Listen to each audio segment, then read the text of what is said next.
औज़ुबिल्लाहिमिनश्शैतानिर्रजीम बिस्मिल्लाहिर्रहमानिर्रहीम। स्टूडेंट्स अस्सलाम वालेकुम। आज का हमारा आर्टिकल है स्ट्रक्चर ऑफ जनरलाइज्ड सेल। तो इस टॉपिक के अंदर हम सेल फ्रैक्शनेशन टेक्निक को पढ़ेंगे कि सेल को किस तरह से मुख्तलिफ इसके कंपोनेंट्स जो हैं उनमें तोड़ा जा सकता है। तो सेल फ्रैक्शनेशन टेक्निक से मुराद है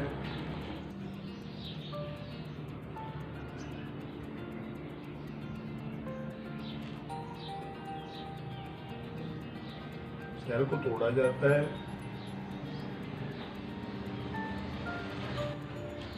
और जो इसके मुख्तलिफ पार्ट्स हैं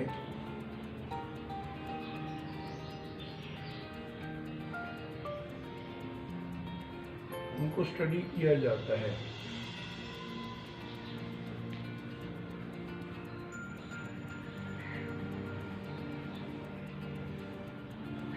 कंपाउंड या इलेक्ट्रॉन माइक्रोस्कोप के जरिए से।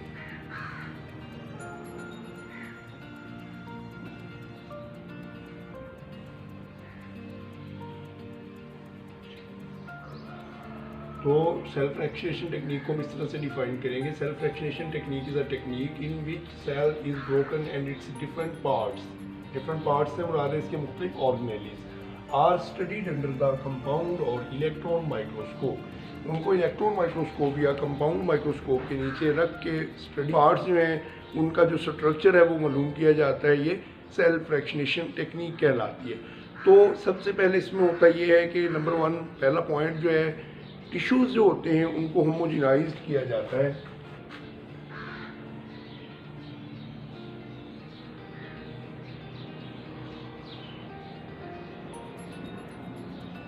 इन अ स्पेशल मीडियम।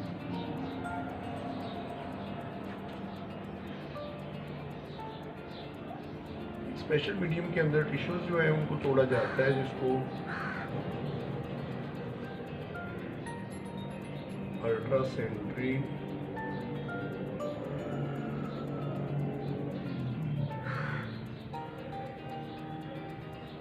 के अंदर ये अल्ट्रासेंट्रीफ्यूज जो है ये एक इंस्ट्रूमेंट है जिसके अंदर टिश्यूज़ जो होते हैं उनको बड़ी हाई स्पीड के साथ स्पन किया जाता है, घुमाया जाता है। तो ये जो इसका घुमाना है ये इतना ज़्यादा स्पीड से होता है, इतनी रफ्तार से होता है कि टिश्यूज़ जो हैं उनको तोड़ा जाता है मुख्तलिफ पार्ट्स में, और वो अपनी डेंसिटी पे डिपेंड करते हुए एक दूसरे से अलग हो जाते हैं। कुछ जो ऑर्गेनेलीज होते हैं उनको बहुत ही ज़्यादा हाई स्पीड की ज़रूरत होती है दूसरे पार्ट से अलग करने के लिए। तो ऐसा जो है ये सेंट्रीफ्यूज के ज़रिए से किया जाता है और मुख्तलिफ पार्ट जो हैं उनको एक दूसरे से उनकी डेंसिटी के हिसाब से अलग करके लेयर्स में लिया जाता है और फिर इनको स्टडी किया जाता है।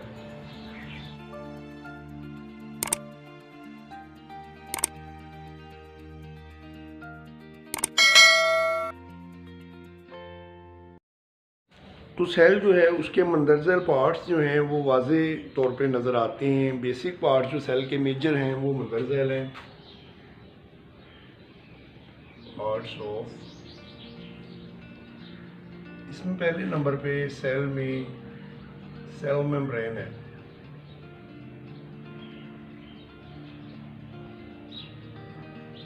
सेल मेम्ब्रेन को प्लाज्मा मेम्ब्रेन भी कहा जाता है।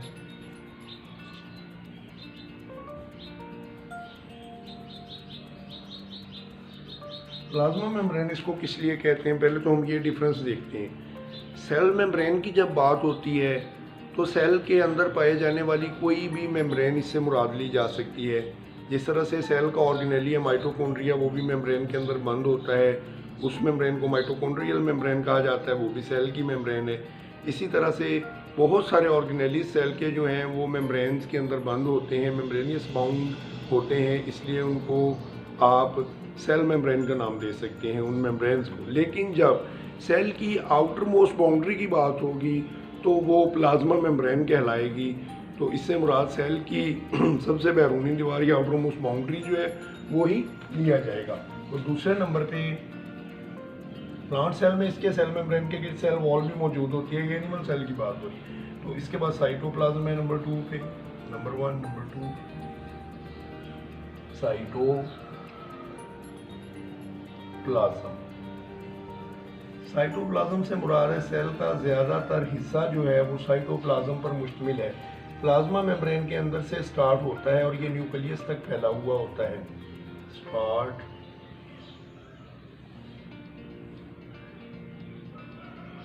From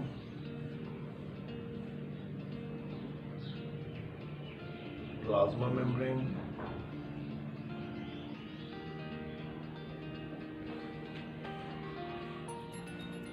to extend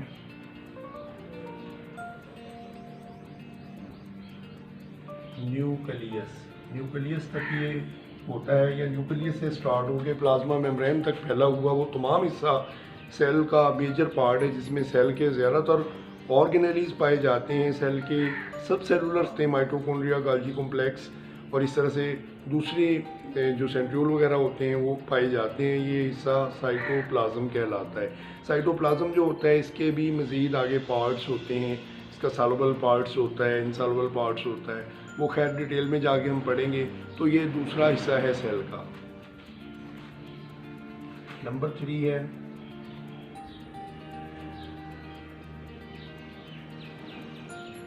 nucleus. Nucleus जो होता है ये सेल के तकरीबन मिडल में पाया जाता है।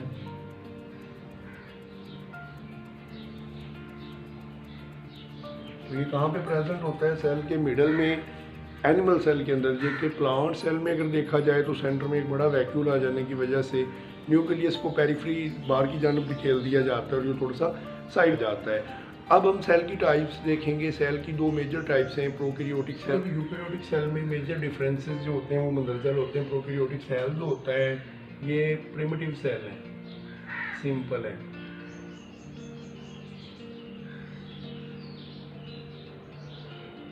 पहले वाले सेल जो थे वो तकरीबन प्रोकैरियोटिक सेल थे जिनसे ज़िंदगी का आगाज़ हुआ। यूकैरियोटिक सेल जो है ये एडवांस्ड सेल है।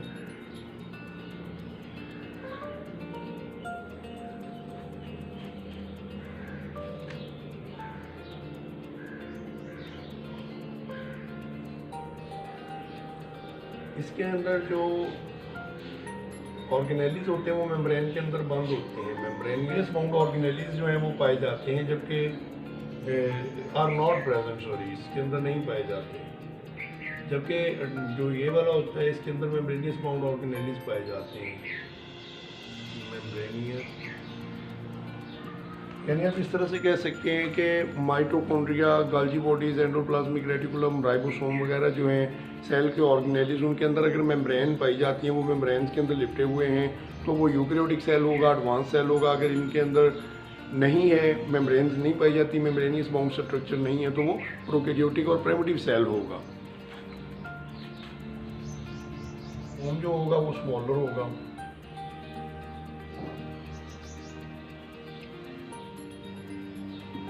इसमें लार्जर राइबोसोम है।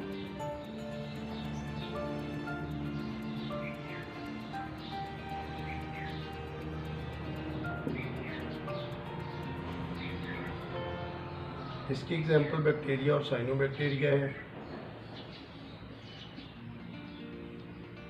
जिनको ब्लू ग्रीन एल्गी भी कहा जाता है। ब्लू ग्रीन, जबकि इनकी एग्जांपल जो है इसमें तमाम बाकी किंगडम प्रोकैरियोट के अलावा प्रोटिस्टा, फंजाई, प्लांटी एनिमेलिया वगैरह शामिल है। प्लांट्स, एनिमल्स,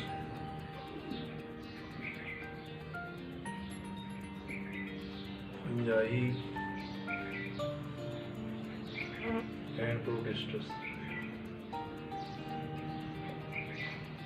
ये पाए जाते हैं। तो प्रोकैरियोटिक सेल और यूकैरियोटिक सेल के अंदर ये मेजर डिफरेंसेस हैं जो हमने यहाँ पे डिस्कस किया है। प्लाज्मा मेम्ब्रेन, जैसा कि पहले भी बात हो चुकी है कि plasma membrane outer most boundary होती है एनिमल सेल की। However, in plants, the cell wall is present around the plasma membrane. Plasma membrane इसलिए कहा जाता है क्योंकि ये सेल की आउटर मोस्ट बाउंड्री है। जब भी प्लाज्मा मेम्ब्रेन की बात होगी तो इससे मुराद सेल की आउटर मोस्ट बाउंड्री ही लिया जाएगा, और एनिमल सेल में ये पहली वॉल होती है। तो इसमें मंदरजा चीज़ें पाई जाती हैं। ये प्रोटीन और लिपिड्स पर मुश्तमिल होती है। प्रोटीन्स की मिकदार जो होती है इसमें तकरीबन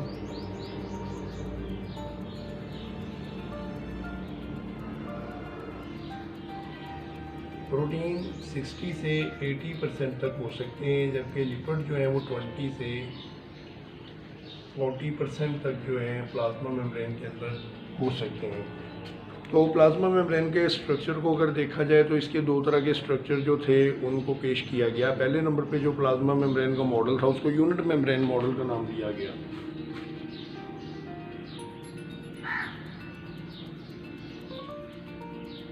यूनिट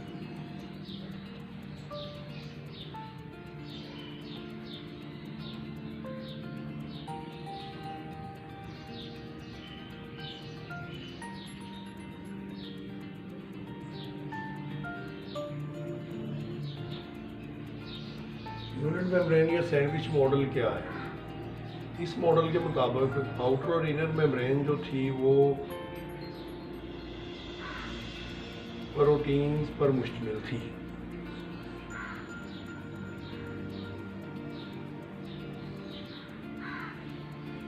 जबकि लिपिड्स जो हैं वो इस आउटर और इनर मेम्ब्रेन के अंदर डबल मेम्ब्रेन की सूरत में पाए जाते हैं। ये मॉडल बाद में इतना ज़्यादा एक्सेप्टेबल नहीं रहा, क्योंकि ये मॉडल जो था प्लाज्मा मेम्ब्रेन का, ये प्लाज्मा मेम्ब्रेन के मतलब ठीक स्ट्रक्चर को वाज़ेह नहीं करता था।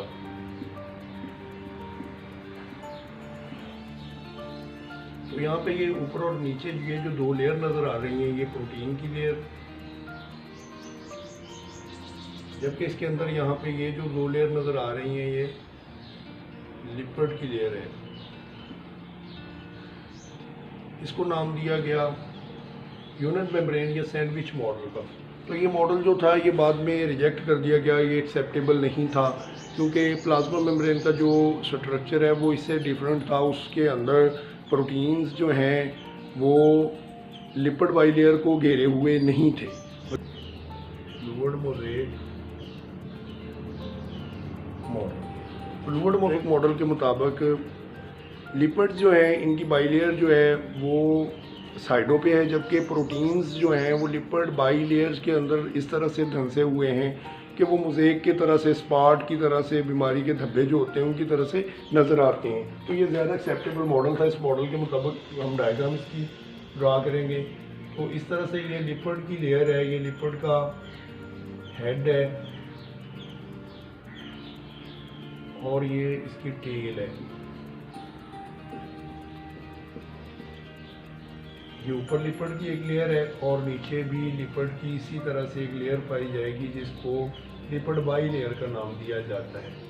तो ये दोनों लेयर्स जो हैं ये बाई लेयर की सूरत में इस तरह से मौजूद होती हैं। इनके दरमियान इस तरह से एम्बेड होते हैं, ये प्रोटीन मॉलिक्यूल है।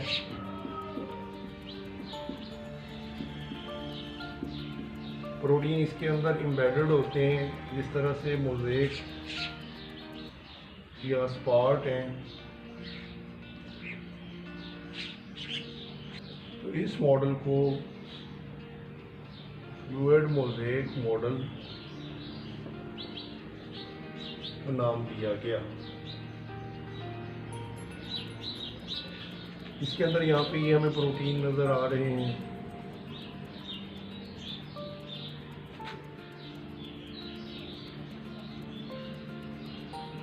जबकि ये आउटर और इनर मेम्ब्रेन ये वाली जो है ये लिपिड बाइलेयर की है। लिपिड बाइलेयर, दो लेयर्स हैं इसलिए इनको बाइलेयर का नाम दिया जाए। तो ये वाला मॉडल जो था इस मॉडल की निस्बत ज़्यादा एक्सेप्टेबल था। ये प्लाज्मा मेम्ब्रेन का सही मॉडल है। तो इस तरह से ये दो मॉडल ही प्लाज्मा मेम्ब्रेन के मुतल्लिक़ पेश हुए। इसके बाद